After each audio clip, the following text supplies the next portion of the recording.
कहानी के समझ ली, कहानी एकदम शीशा जैसा झलके लगी।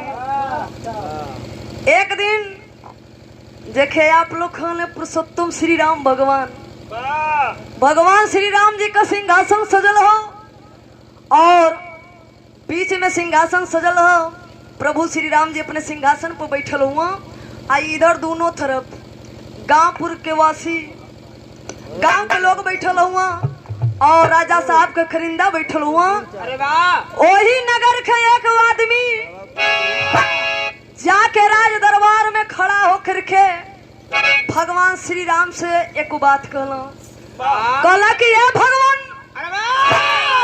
ये अयोध्या नगर में एक ऐसा औरत हो जवन विधवा बा और जात का धोबिन बा, उनकर पति भी ना हुआ लेकिन वो धोबिन पेट से बने।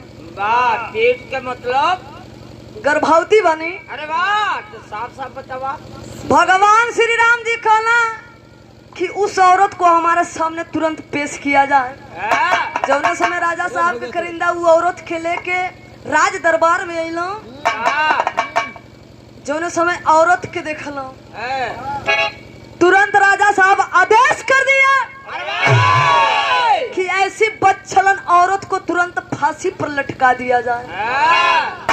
ऐसी बदचलन औरत को हमारे नगर में रहना धिक्कार है। गौर करेंगे बाबू। वही समय वो नारी राज दरबार में खड़ा होके गौर करेंगे बाबू, आंखों में आंसू है, हाथ जोड़ करके वो धोबिन कहे कि हे प्रभु, आपके सामने हमारे बोले के कौनो अधिकार ना बा। आप राजा हुआ, हम प्रजा ही।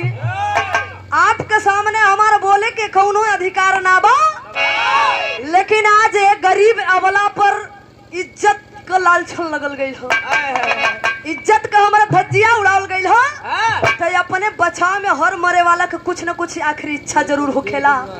तो प्रभु फांसी पर चढ़ौले से पहले हमार आखिरी इच्छा है आपसे कुछ कहे के।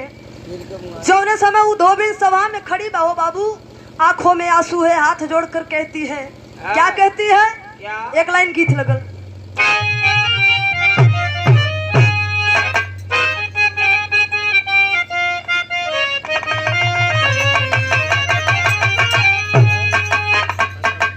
देखिए गुरुजी, आपके जमाने के गीत हो। अरे पाली और झूमका फूला, अरे पाली और झूमका फूला, नथुनी पगोली चले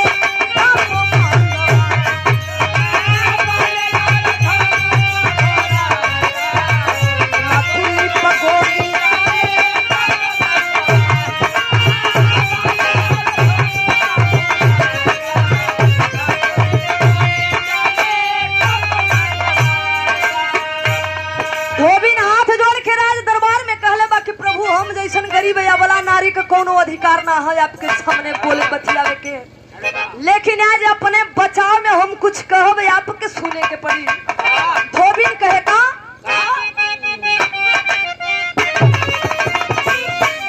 रघुपर से कहेली धोबिन, रघुपर से कहेली धोबिन, कपार प्रभु सुना हमारो बचाव।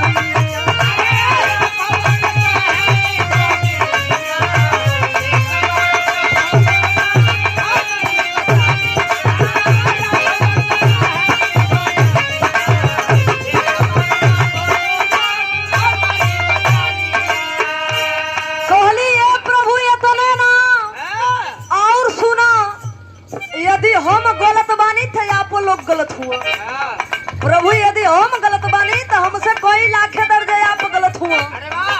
धोबिन का बात सुन के राजा साहब अवाक हुआ। धोबिन बताओ तो बाका गुरु तोहारी हम रंडी का ललाना,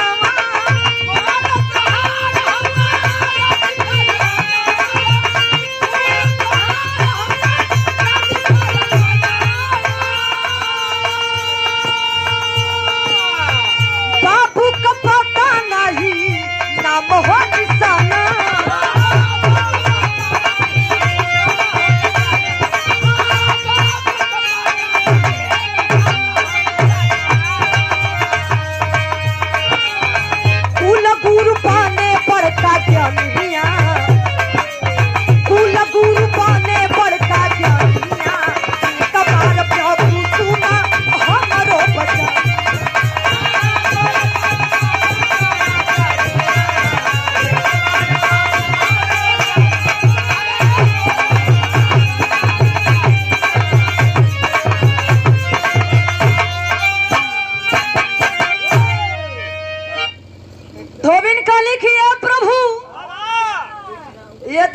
गलत बानी हाँ तो आप सबके इस सभा के बीच में आप एक बात हमके बता दे, हम चुपचाप फांसी पर लटके बदे तैयार बानी। हाँ प्रभु श्री राम जी कहला कौन बात बा?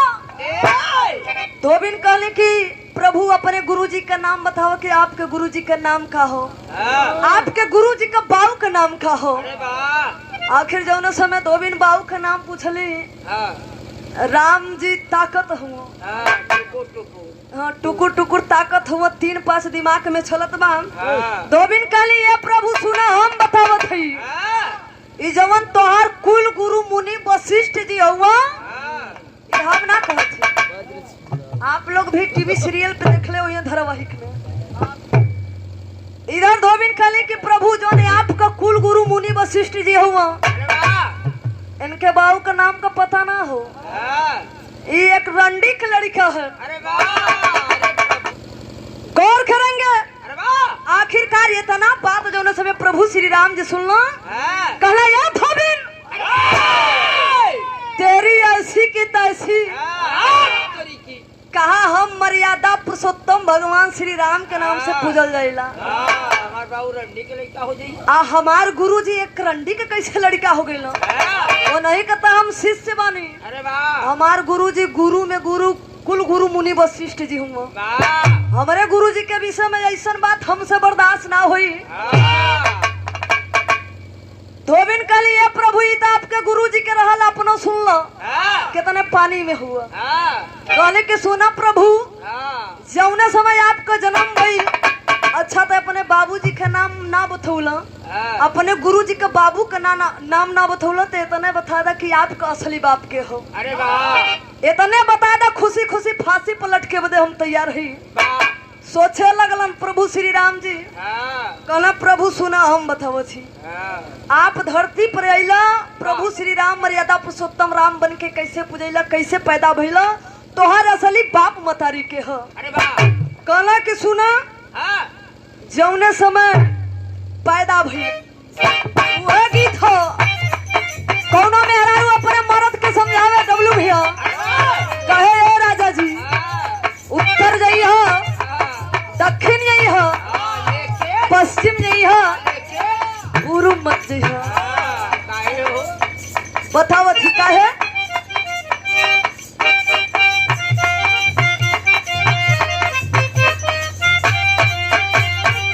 यह कहे रोई मर पे रह जा,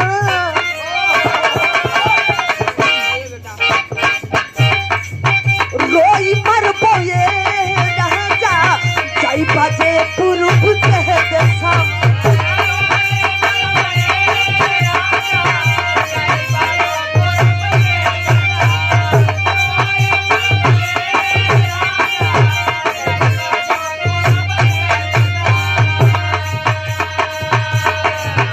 गीत रहे लेकिन बिरहा में भाव बा।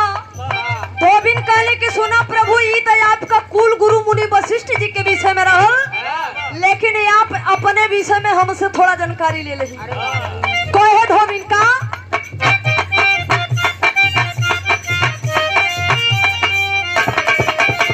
यह कहे अरे चिरंगी ऋषि के प्रभु जी कइले तो हाइया हो,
सिंहासन पर बैठल आप पूजैला। वाह धोबिन कहले कि सुना प्रभु, हाँ जौने समय जंगल से सिरिंगी ऋषि जी अइलो, हाँ ओ समय राजा दशरथ जी से यज्ञ करवौलो वाह और वही यज्ञ के अग्नि पर खीर बनौलो। हाँ आ खीर बनवा के तीनों रानी के खियौलो।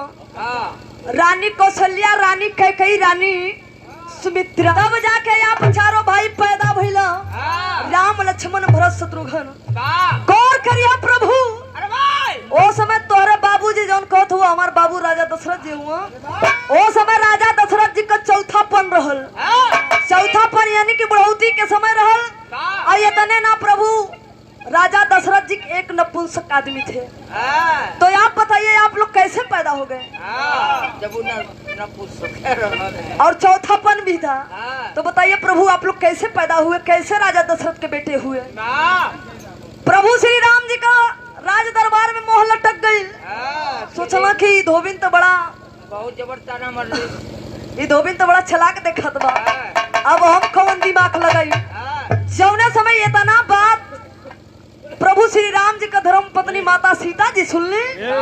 सीता जी कहली, ये धोबिन हमारे मर्यादा पुरुषोत्तम पति परमेश्वर के विषय में ऐसा बात हाँ हमसे बर्दाश्त ना हुई। अरे वाह धोबिन कहली, ये रानी, जब हमार अबला गरीब नारी का ये राज दरबार में कौनो इज्जत कौनो कीमत नहीं खा, तो हम का जानी कैसन राजा और कैसन रानी। इतने ना ए रानी, औरत तोहू बानू औरत हमहू बानी। फर्क इतने बा कि हम नौकरानी और तू रानी बाड़ू। लेकिन एक नारी की इज्जत एक नारी के समझे के चाहिए। अगर तोहके ना समझ में आयल तो सुना अपने विषय में, कैसे पैदा भइलू, कैसे धरती पर अइलू। सीता जी के विषय में उधोबिन बतावे, गीत बदल गई।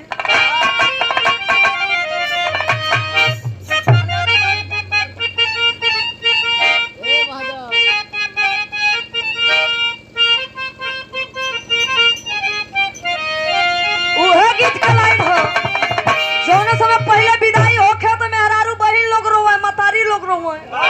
आजकल अगर मेहरारू छोड़ देती नहीं होर, मर्द वही अपने मेहरारू को और पकड़ी के सही कहत हुआ। जमाना बड़ी एडवांस हो गई, खूट पकड़ के रोवे लगला, कहला कि जा बाय बाय। कैसे मास्टर भैया?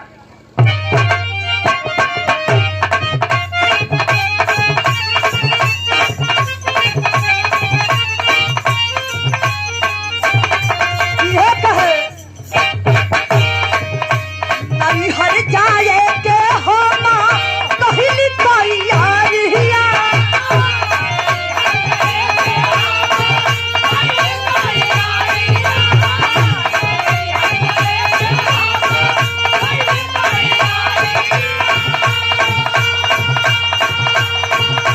गाड़ी लेके अइले हम भैया,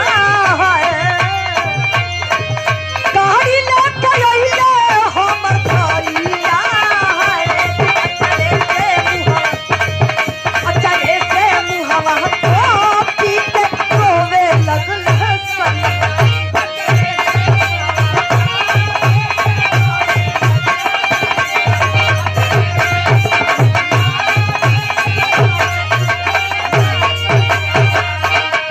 धोबिन बतावा सीता जी के, सीता जी कैसे पैदा भइलू।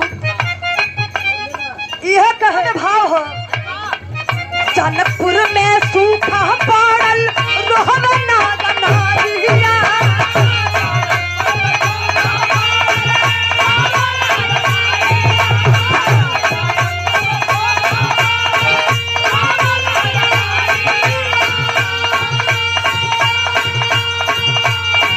बरसात मोहना चैन पानिया है, बरसात मोहना चैन पानिया।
धोबिन कहने की सुना सीता हाँ कैसे आप पैदा भइलू। हाँ तोरे भी बारे में जानी ला। हाँ तोहरो विषय में हम जानी ला, पूरी हिस्ट्री निकाल कर रखले है। हाँ कहले कि सुना हाँ जौने समय जनकपुर में वाह 12 साल अकाल हाँ छूरा पड़ गई। हाँ तालाब नदी नाला पेड़ पौधा सब सूख गई। पानी मिला जीव जंतु मरे लगला।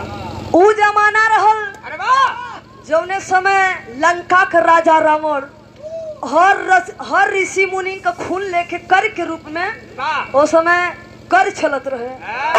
कर के रूप में हर ऋषि मुनि का खून इकट्ठा करके एक घड़िया में जुटा के और रावण ले जाके वही जनकपुर में खेत के अंदर खन के गाड़ दहला।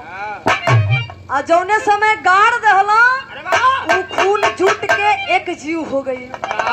आ जब खून जुट के एक जीव हो गई तो एगो कन्या हो गई।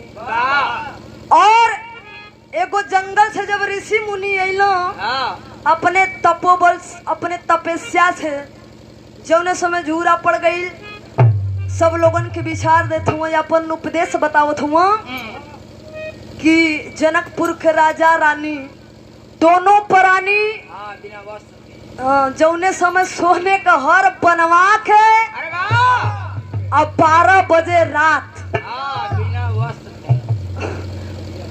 दोनों प्राणी 12 बजे रात सोने का हर बनवा के खेत जोती हो तब जाके पानी बरसी और हरियाली हुई। गौर करेंगे बाबू। इतना बात सुन के जब इधर राजा तैयार हो गई सोचना जब खेतवई जोते के बाद अगर खेत जोतले से नार नदी हर जगह हरियाली हो जा पानी हो जा हाँ तो का दिक्कत बा काहे न चल के खेत जोत दे। इधर राजा जनक जी सोने का हर बनवा के अपने रानी साहिबा के कहला कि सुना लकड़ी ना मिले तो चौभी बनवावे की। हाँ देखा 12 बजे रात हम दोनों प्राणी के खेत जोते रानी साहिबा कहले ठीक हो स्वामी जौने में भलाई बा तो अगर आप तैयार हुआ तो हम तैयारे बने। दोनों प्राणी सोने का हर लेके 12 बजे रात खेत में पहुंच गई लगला जोते इतना जोतला खेते का दूब कुल खत्म हो गया। जोतत उ जौन घड़ा गाड़ल रहल खेत के अंदर उ सोने के घड़ा सोने के हर में उ घड़ा फंस गल। जौने समय घड़ा फसल बा राजा साहब जब घड़ा के बाहर निकलना तो घड़ा में देखला कि एगो सुंदर कन्या बा। घड़ा के फोड़ के उ कन्या के लेके जनकपुर में गई अपन लड़की मान के उ लड़की के नाम रखल सीता। बताओ सीता की असली बाप तोहर के हो तोहके जानकारी हो तोहर बाबू के जन्म मुले हो तोहर असली बाप के हो बता दे थने। तोहर माई के हो। सीता जी का मोह लटक गई सभा के बीच में। सीता जी कहले कि वो हो बतिया तो सही है बा। बतियो सही है बा। धोबिन तो बड़ी जानकार देखत बा बड़ी जबरदस्ती मारत बा। ये देखत बानी कि सब कर पोल सबके सामने खोल के रख देत बा।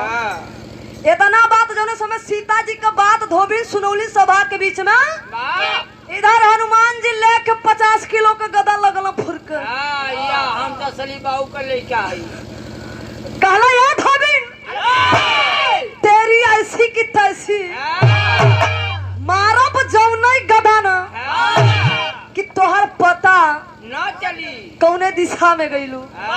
धोबिन कहले ए हनुमान बनरे का जात कभी ये पेड़े कभी वो पेड़े तो ज्यादा छलका मत छटका मत तोरो विषय में जा रहा आई गदा लेके जौन फुदकत हुए हर ना ऐसा ऐसा हम कितना बानर देख ले हमारे आगे फुदका मत कहूँ के हम बतावत है।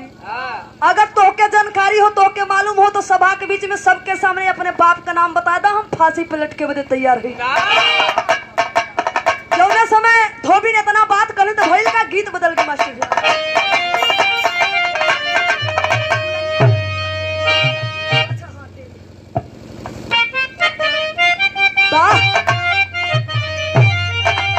अरे बजरंगी ने उठाई ही कदवा, अरे बजरंगी ने उठाई हो, बजरंगी ने उठाई ही कदवा, तो थोपिन मार दिया सभा के पीछे तनवा, ये हो तनवा, ये हो।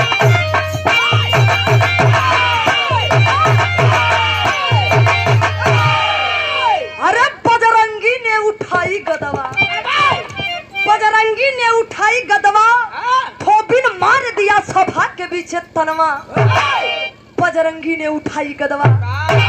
गौर करेंगे बाबू, भैल का गीत बदल के मास्टर भैया।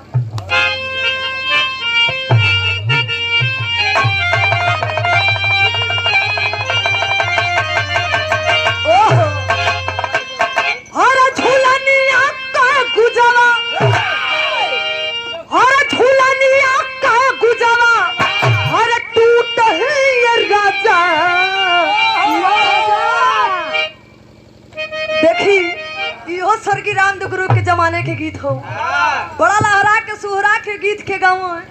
हम लहावत ही गुरु जी लो ही जाई तो शेर है, उनकर चेला तही है, चलाई नहीं। कैसे मास्टर भैया?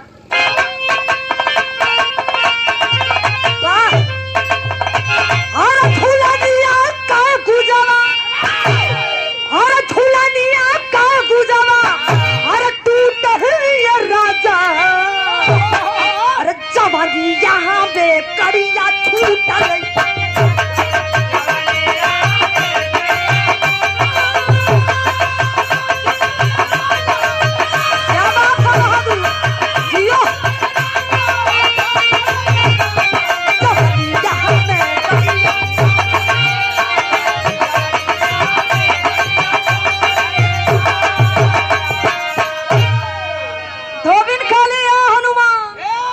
हमारा सामने आई प्लास्टिक का गदा लेकर फुदका मत, तोहरे जैसन तो हम कितना लड़वैया देखले है।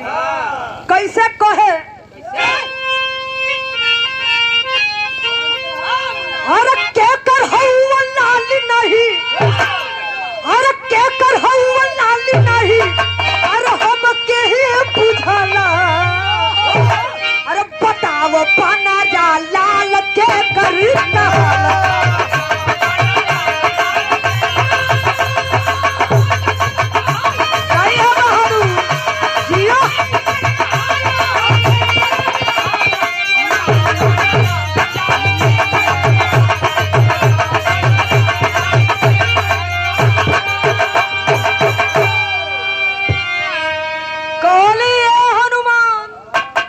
अपने विषय में जाना, गहराई से जाना, असलियत का हो के पकड़ा, और झूठा हमारे सामने फुदका मत। कितना जाने आइला, कितना जने गइले, देखा इतना लोग बैठल हुआ, सब अवैध निकल गई ना। अब तो वहीं भर बचल हुआ, सुना अपने विषय में कहे का ये कहे, अरे शंकर सुवन केसरी पावन बनमवा, अरे याठ पाप तोहरे तुली हलह जनमवा।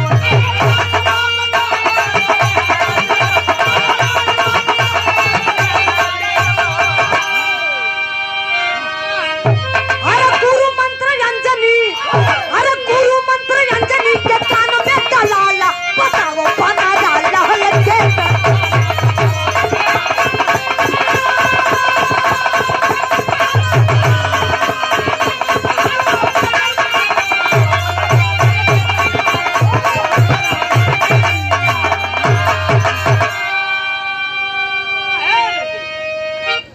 इधर हनुमान जी गुस्सा में हो गई, कर्मा गई, कहला कि धोबिन हमारे विषय में तो के कैसे मालूम?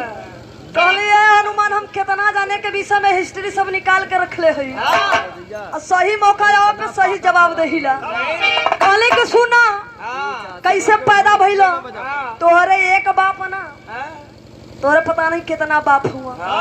अगर एक बाप के हमें के नाम बता दो, असलियत नाम बता दो, उनकर माई सट्टा ले ले कई बाप के काबू, ये तो हम ना जानी थी।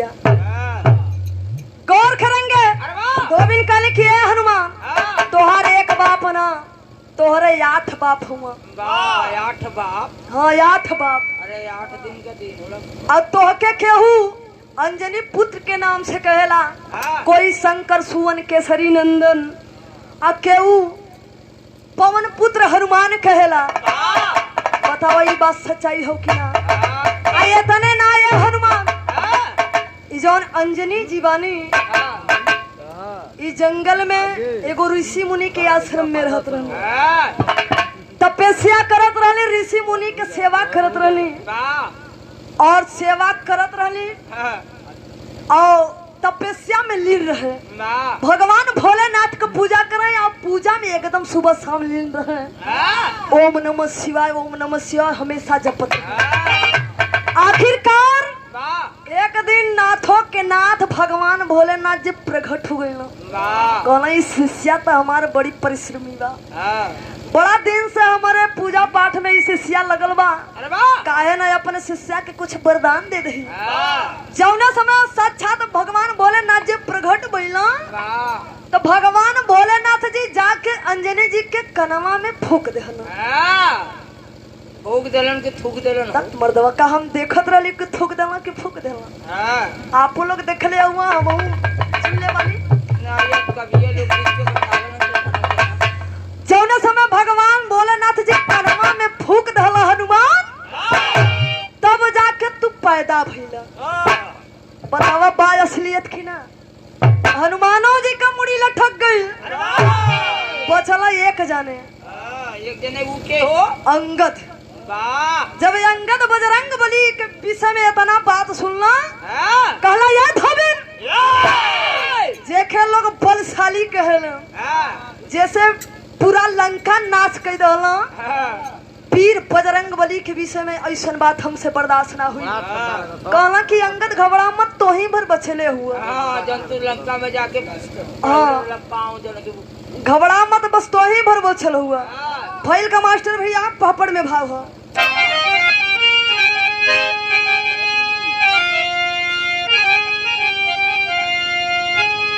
क्रोध में आया अंगद तब मतवाला ज्वाला कर चलबा।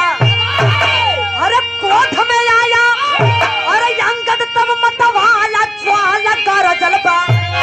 अरे के कर हुआ बेटा नहीं बुझाला ज्वाला कर चलबा।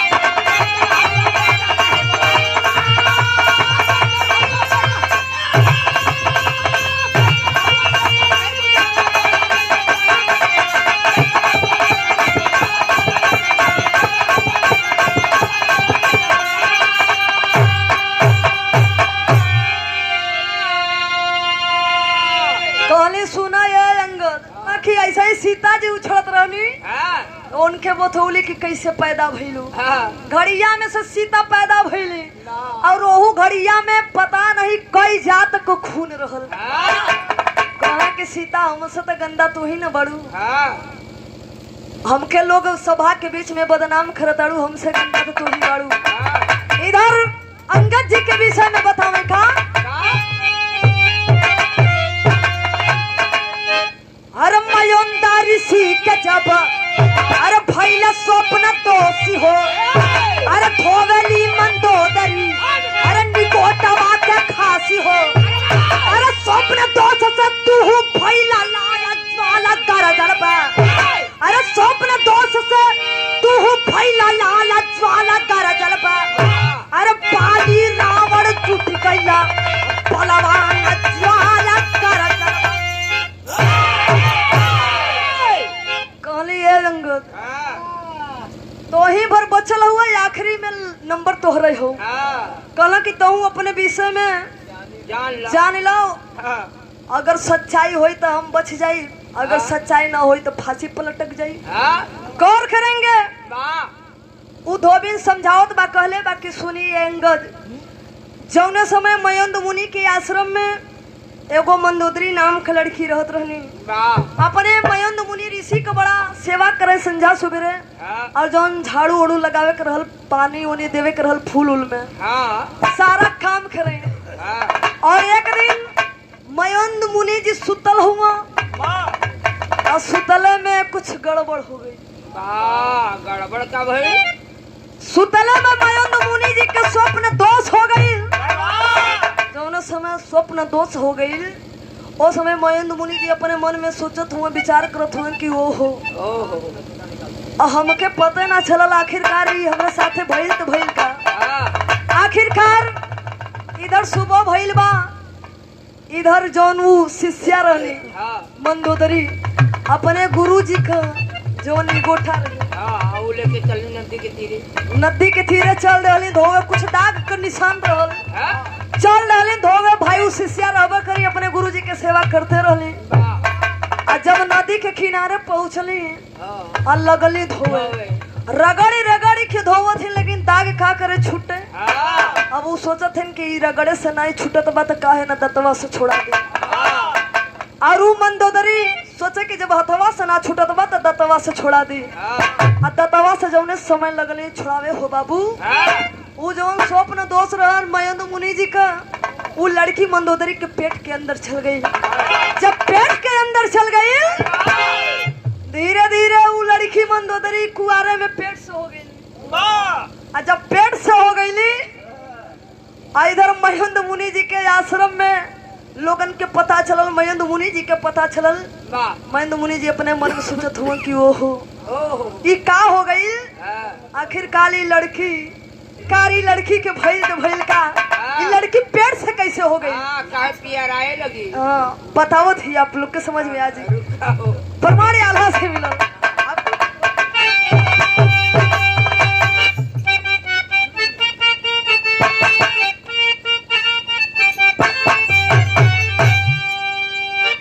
मयोंदारी सिंह के आश्रम रहली माना तो डरी भैया।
भैया कहला कि हम समझली ना।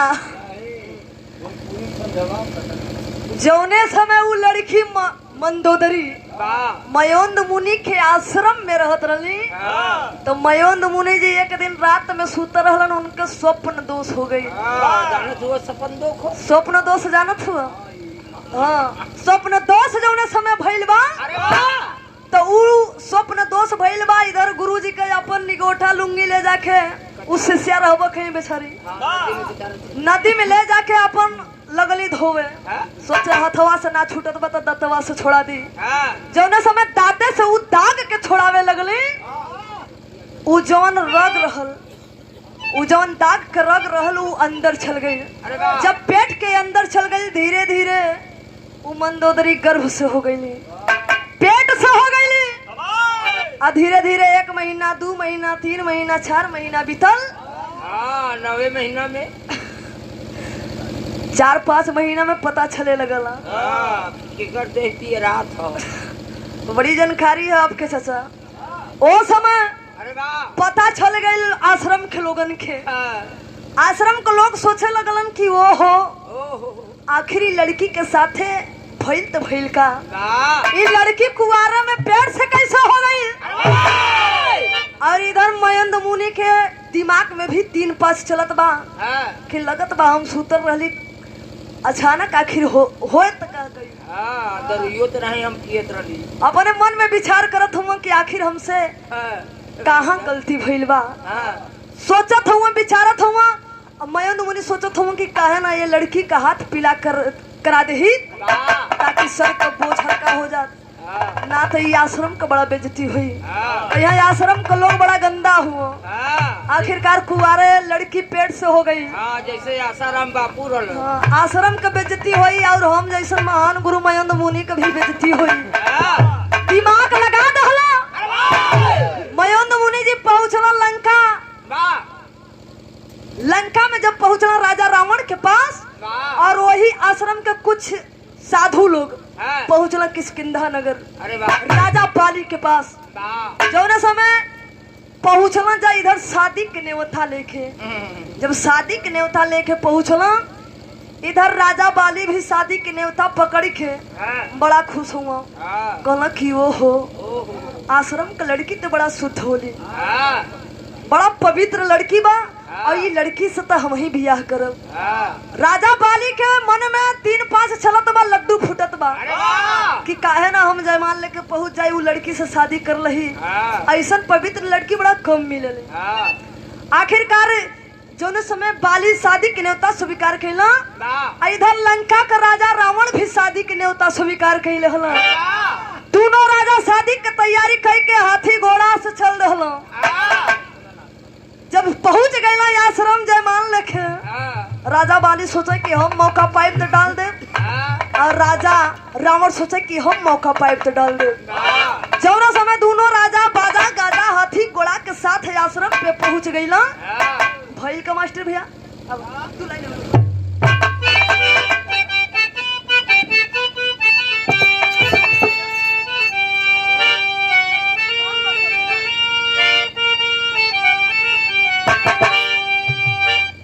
बाली औरी रावण कैले न्योता सो बिकारा भैया।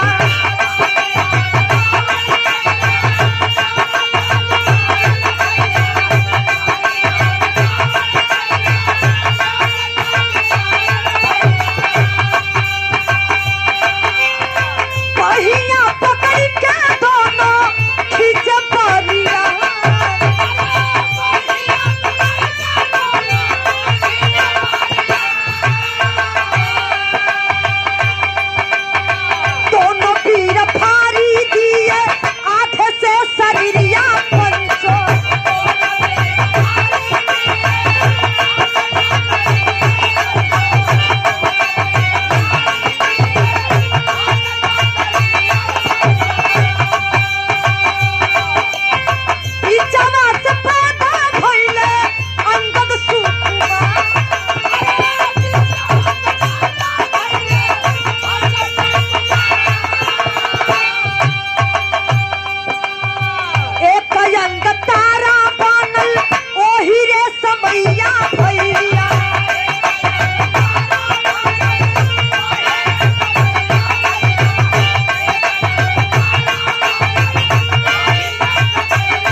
जब आश्रम पे पहुंचल दुल्हा दूल दुल्ही एक है। जब दुल्ही एक है, राजा बाली सोचे कि काहे न पहले हम जयमाल डाल दी। इधर राजा रावण सोचे कि काहे न हम पहले जयमाल डाल दी। लड़की एक है दुल्हा दुई।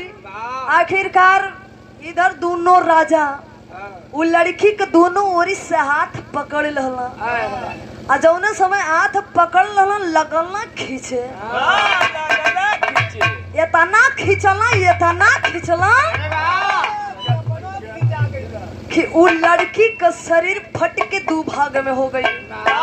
जौने समय 2 भाग में भइल बा और जौन मंदोदरी के पेट में गर्भवा रहलू नीचे गिर गई। जौने समय शरीर 2 अंग भइल तो एगो मंदोदरी रहबा खैली और वही तुरंत अपने तपोबल से अपने शक्ति से महेंद्र मुनि जी अपने तपस्या से एगो लड़की औरो बनौले जौने का नाम तारा रखल गई।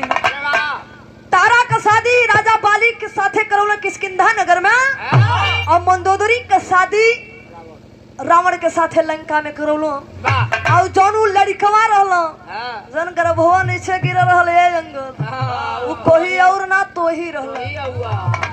वो कोई यऊ ना हो तो ही हुआ। अंगदो जी का मुंह लटक गई। कहला कि सुना अंगद जोने समय तू धरती पे गिरला तो के केहू लेवे के तैयार ना होत रहल। ओ समय किसकिंधा का राजा बाली तो के गोद लेहला और अपन बेटवा मान के अपन बेटवा बना के किसकिंधा नगर में लेके गईला, अपने बेटवा का स्थान देहलन। तब जाके दुनिया में तो के बाली के लड़का लोग कहेले कि बाली के लड़का अंगद हुआ। अग तहु अवैध हुआ, अंगदी मत सोचा कि वैध हुआ, अवैध तहु हुआ। यदि हम गलत है तो आप सब लोग भी गलत हुआ। गोविंद कहलस भाई का मास्टर खड़ी में कह रहा हो।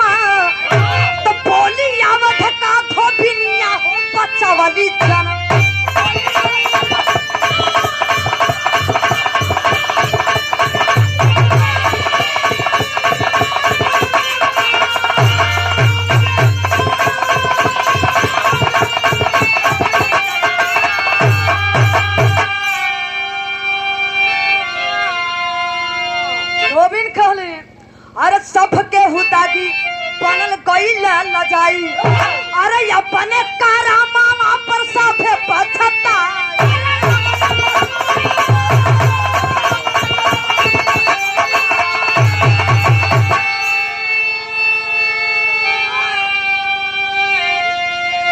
अरे शर्म से झुकल सिरावा सब ही के सनवा, अरे शर्म से झुकल सिरावा हो सब ही के सनवा। तो बोली आवत का धोबिनिया हो बचवली।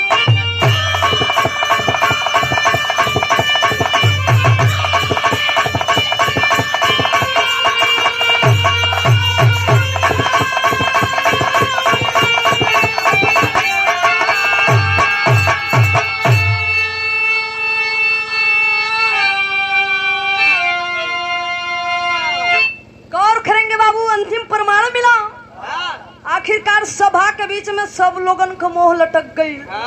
सब लोग अपन अपन गलती के स्वीकार कैला। कहला वास्तव में अगर ये धोबिन गलत बा, ये धोबिन से कई ज्यादा गलत हम लोग बानी। अपन अपन लोग गलती स्वीकार कैला, सब कर मुड़ी लटक गई। फांसी कंसी। हाँ, धोबिन सोचला कि ओहो आज हमार फांसी तो माफ हो गई। अगर ये लोग का हम भेद खोले न रही तो फांसी पर हो गई, तो बिना गलतिया के ये लोग फांसी पर लटका देते। वो तो हमार दिमाग इतना तेज हो कि ये लोग के फंसा देली। अपन लोग कहाँ देखला, दूसरा के लोग निहारा ले बुराई। फिर हाँ समाप्ति कर चलो, खानदान का परिचय है।